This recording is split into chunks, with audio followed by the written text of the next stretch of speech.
우리가 하나님의 백성으로 살아간다 하는 것은 기쁨으로 살아가는 것을 말합니다. 우리가 크리스찬으로 살아간다 하는 것은 기쁨의 이유를 가지고 살아가는 것을 말합니다.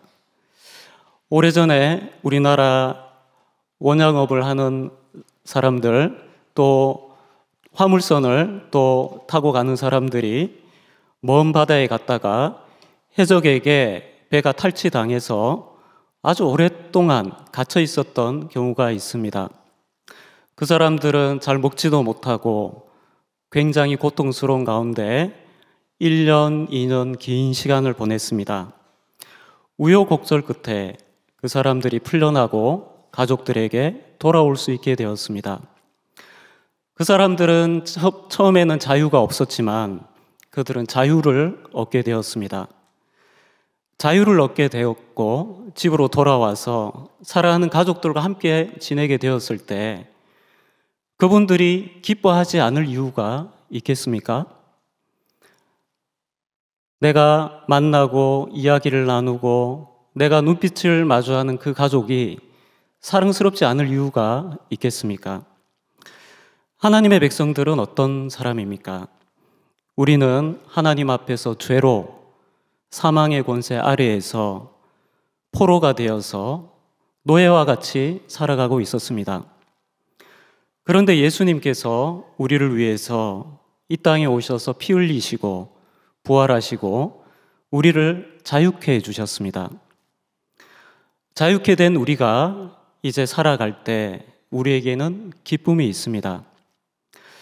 오늘 현대시대의 하나님의 백성들에게 기쁨이 사라진 이유는 복음에 대한 이해에 있어서 혼란이 있기 때문입니다. 복음은 크게 두 부분으로 나누어서 생각할 수 있습니다.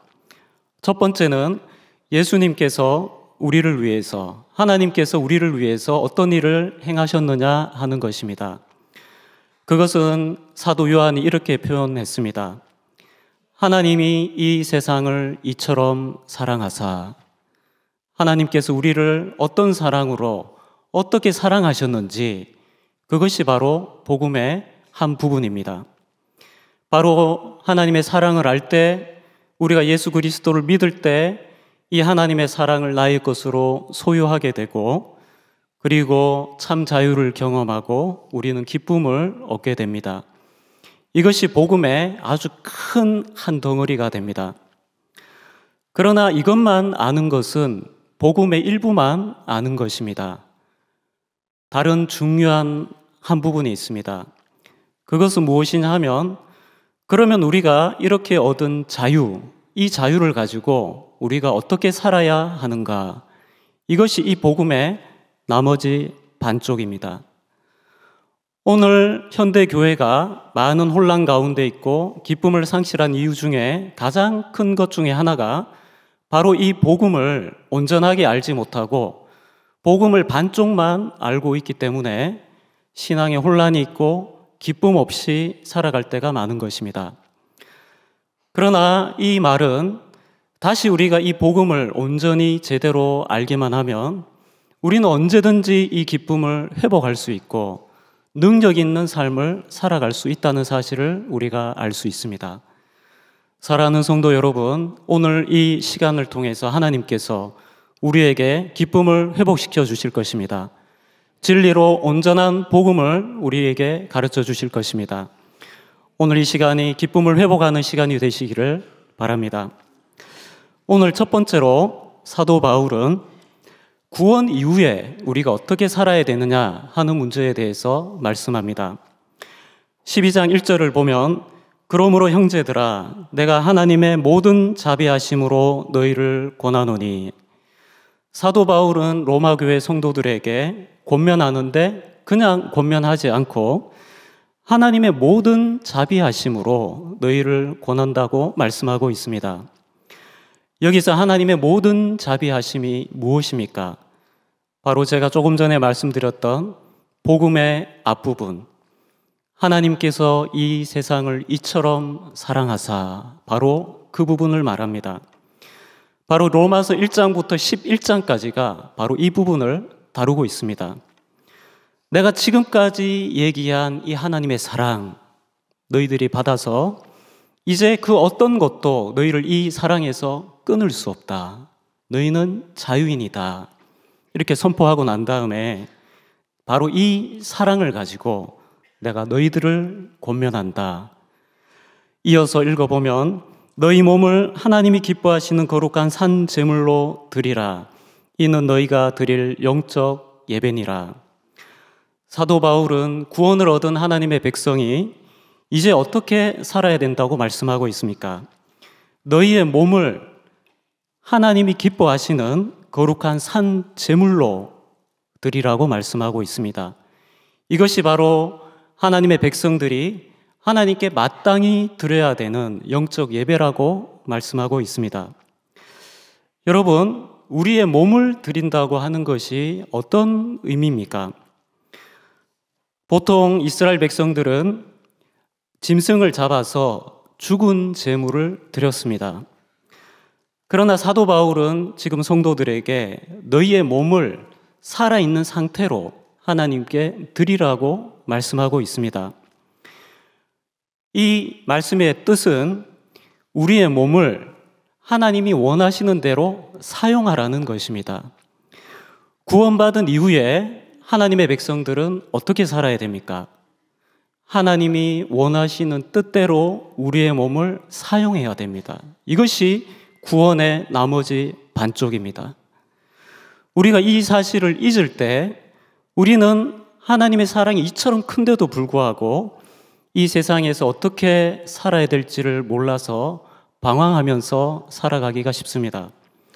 그러나 사도 바울은 이제 구원받은 너희가, 자유를 얻은 너희가, 포로 상태에서 풀려난 너희가 자유를 얻어서 그 기쁨 가운데 이제 어떻게 살아야 되느냐? 너희의 몸을 하나님이 기뻐하시는 산 제물로 드리라고 말씀하고 있습니다. 이것이 바로 하나님께 합당한 예배가 된다고 말씀하고 있습니다. 오늘 두 번째로 생각해 볼 내용은, 그러면 우리가 우리의 몸을 하나님이 기뻐하시는 산 제물로 드리기 위해서는 어떻게 해야 하느냐 하는 것입니다. 2절에 보면 너희는 이 세대를 본받지 말고 이렇게 말하고 있습니다. 여러분, 이 세대를 본받는다 하는 것이 무엇입니까? 이 세대의 사상, 이 세대의 정신, 이 세대의 신념을 따라가는 것을 말합니다. 우리는 예수를 믿기 전에 우리 삶의 모든 영역이 이 세대를 따라가는 삶의 방식이었습니다. 여러분, 자녀를 양육할 때 이 세대를 본받아 자녀를 양육하는 방식과 이 세대를 따르지 않는 것은 엄청난 차이가 있습니다. 우리가 돈을 벌 때에 이 세대를 본받아 가는 방식이 세상을 뒤덮고 있습니다.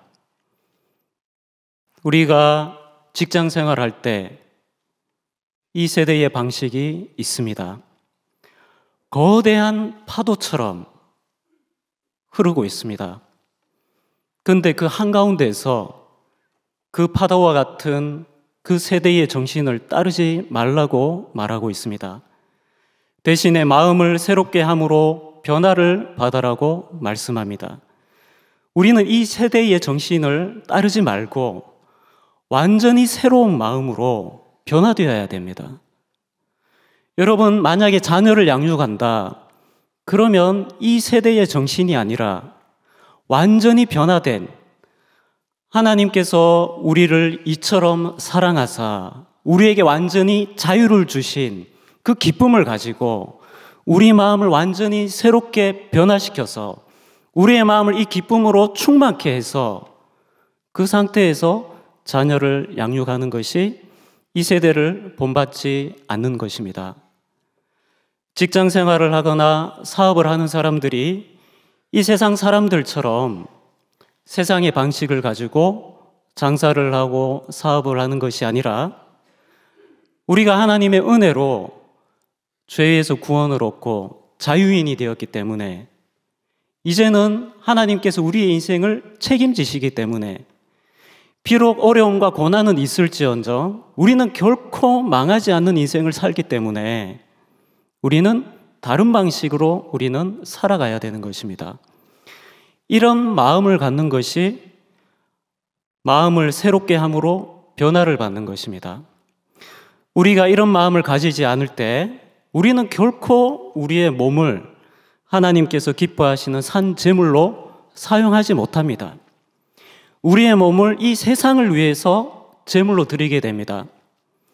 우리의 믿음이 연약하고 우리의 마음을 새롭게 변화시키지 못하면 이렇게 경쟁이 심한 이 세상 가운데서 어떻게 우리의 자녀를 이 세상 방식을 따르지 않고 양육할 수 있겠습니까? 거의 불가능한 일이 아니겠습니까? 그러나 그렇게 하는 것은 우리의 몸을, 우리의 자녀를 하나님이 기뻐하시는 산 제사로 드리는 것이 아닙니다. 그것은 기쁨으로 살아가는 것이 아닙니다. 조급함으로, 세상의 정신으로, 욕망으로 살아가는 것입니다. 그래서 우리가 하나님께서 기뻐하시는 방식으로 우리의 몸을 드리기 위해서는 가장 먼저 이 세대와 이 세대의 정신과 결별해야 됩니다. 그러면 분별할 수 있어야 됩니다. 무엇이 이 세대의 정신인지, 무엇이 이 세대의 정신이 아닌지를 분별할 수 있어야 됩니다. 그리고 이 세대의 정신이 아닌 하나님의 진리로 우리의 마음을 채워야 되는 것입니다. 그리고 난 다음에 우리가 해야 되는 일이 무엇이겠습니까? 하나님의 선하시고 기뻐하시고 온전한 뜻이 무엇인지 분별하도록 하라. 그 다음에 우리가 해야 될 일은 하나님의 뜻을 분별하는 것입니다. 이 말씀을 볼 때 사도 바울이 우리의 몸을 산 제물로 드리라 하는 이 의미가 무엇인지를 우리가 발견하게 됩니다. 결국 우리의 몸을 하나님께서 기뻐하시는 산 제물로 드리는 것은 우리의 삶을 하나님께서 기뻐하시고 선하시고 온전하신 뜻대로 사용하는 것을 말합니다. 이렇게 하는 것이 우리의 삶을 하나님께 예배로 드리는 삶입니다.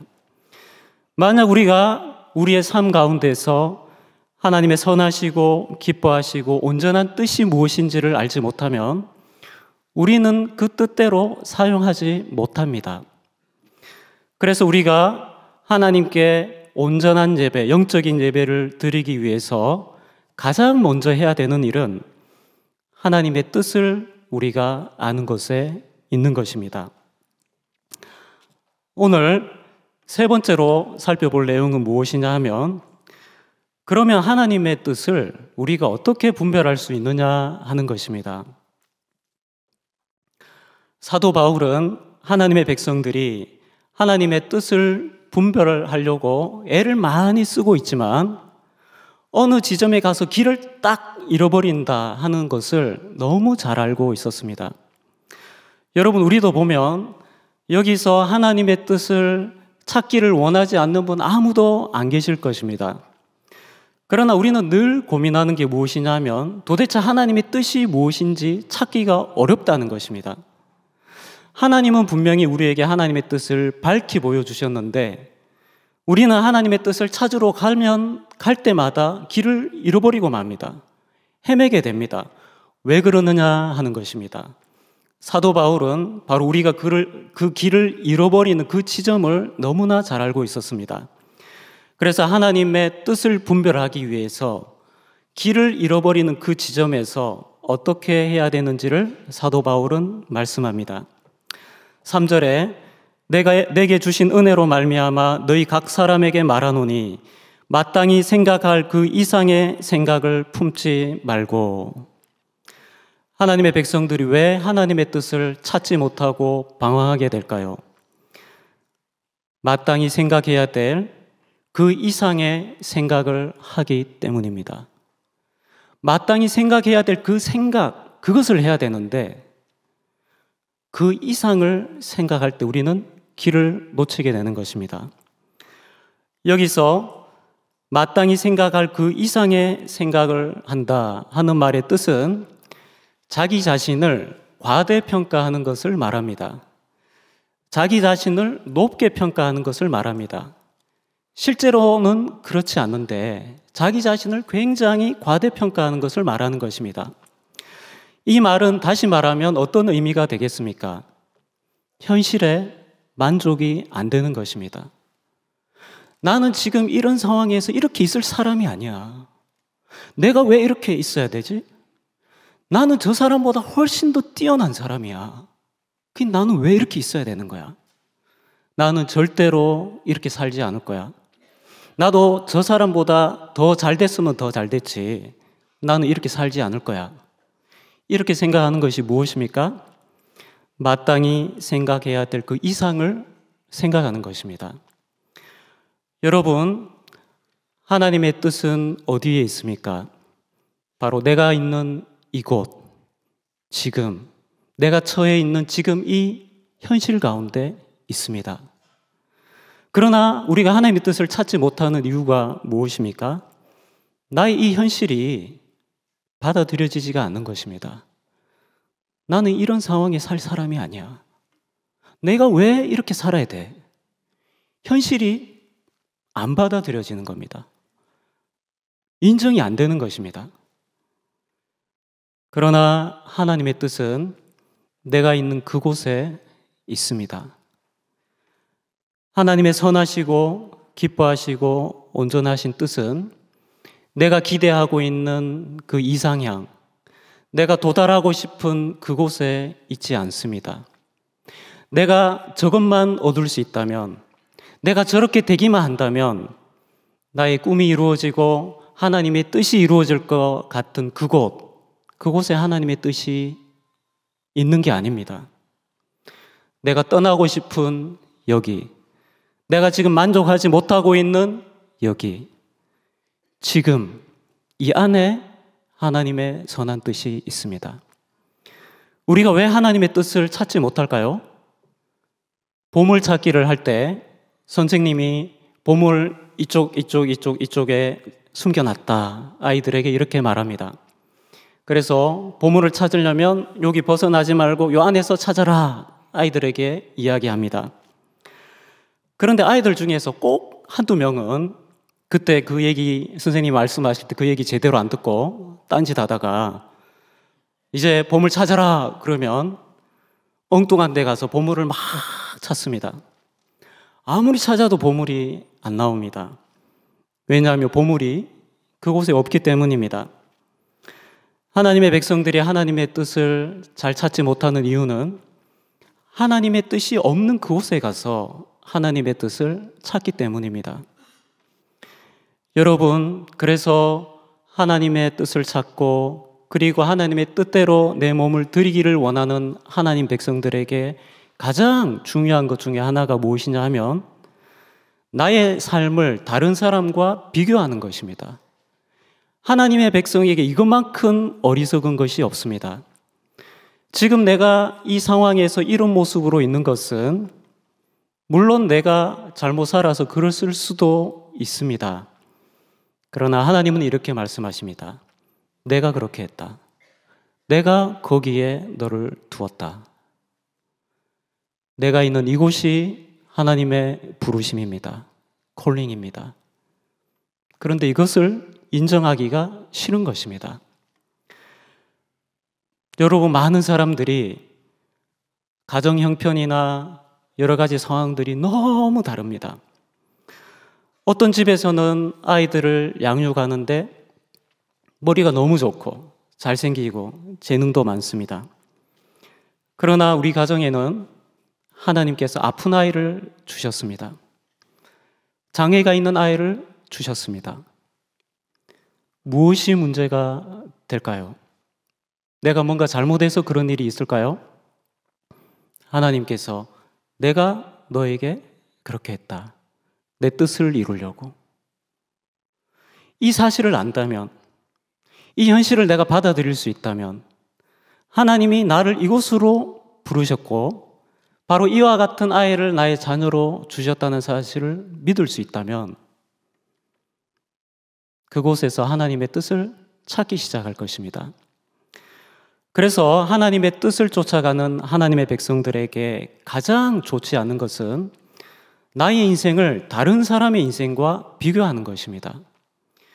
여러분, 어느 누구도 나와 똑같은 인생을 살 수 없습니다. 왜냐하면 하나님은 이 세상에서 바로 유일한, 오직 유일한 부르심으로 나를 부르셨기 때문입니다. 지금 나와 같은 위치에 있는 사람은 아무도 없습니다. 지금 나와 같은 위치에 서서 길을 가고 있는 사람은 아무도 없습니다. 모든 사람은 전부 나의 길, my way를 가는 사람입니다. 그래서 다른 사람과 비교해서는 안 됩니다. 뿐만 아니라 다른 사람의 인생에 대해서 이러쿵 저러쿵 얘기하는 것은 엄청난 죄를 범하는 것입니다. 하나님의 부르심을 멸시하는 것입니다. 그러나 오늘 하나님의 백성들이 바로 이 사실을 잊어버렸기 때문에 교회 안에 많은 성도들이 하나님의 백성들, 성도와 교제를 통해서 기쁨을 누리는 것이 아니라 상처를 받습니다. 왜냐하면 비교를 하니까요.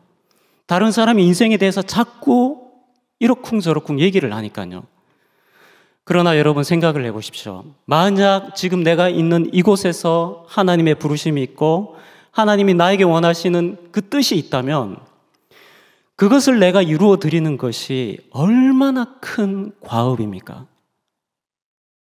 그 뜻을 제대로 한번 이루기 위해서 오늘 하루가 얼마나 시간이 부족하겠습니까? 하나님의 그 뜻, 나에게 주신 그 뜻, 내가 있는 그 현장에서 하나님의 뜻을 이루는 것만 해도 하루가 모자랍니다. 다른 사람의 인생에 대해서 뭐라고 말할 시간이 없습니다. 그러나 그것을 해낼 때 다른 사람이 전부 손가락질했던 그 볼품없는 인생 가운데서 향기 나는 꽃이 피어납니다. 그 꽃의 이름이 무엇일까요? 하나님의 뜻입니다. 그의 삶 가운데서 하나님의 뜻이 이루어집니다. 그 꽃에서 어떤 향기가 나겠습니까? 선합니다. 기쁨의 향기가 납니다. 그리고 온전한 향기가 납니다. 바로 이렇게 하는 것을 하나님께서 우리에게 원하신 것입니다. 마지막으로 사도 바울은 이렇게 말씀하고 있습니다. 마땅히 생각할 그 이상의 생각을 품지 않는 대신 오직 하나님께서 각 사람에게 나누어 주신 믿음의 분량대로 지혜롭게 생각하라. 하나님께서는 모든 사람에게 똑같은 믿음을 주신 것이 아닙니다.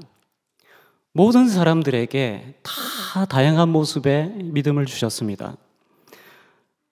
그래서 나에게 하나님께서 주신 그 믿음의 분량 안에서 지혜롭게 생각하고 하나님의 뜻을 분별하고 내가 깨달은 만큼 나의 몸을 하나님의 뜻을 이루어가는데 사용할 때에 이것이 바로 하나님께서 기뻐 받으시는 영적 예배가 되는 것입니다.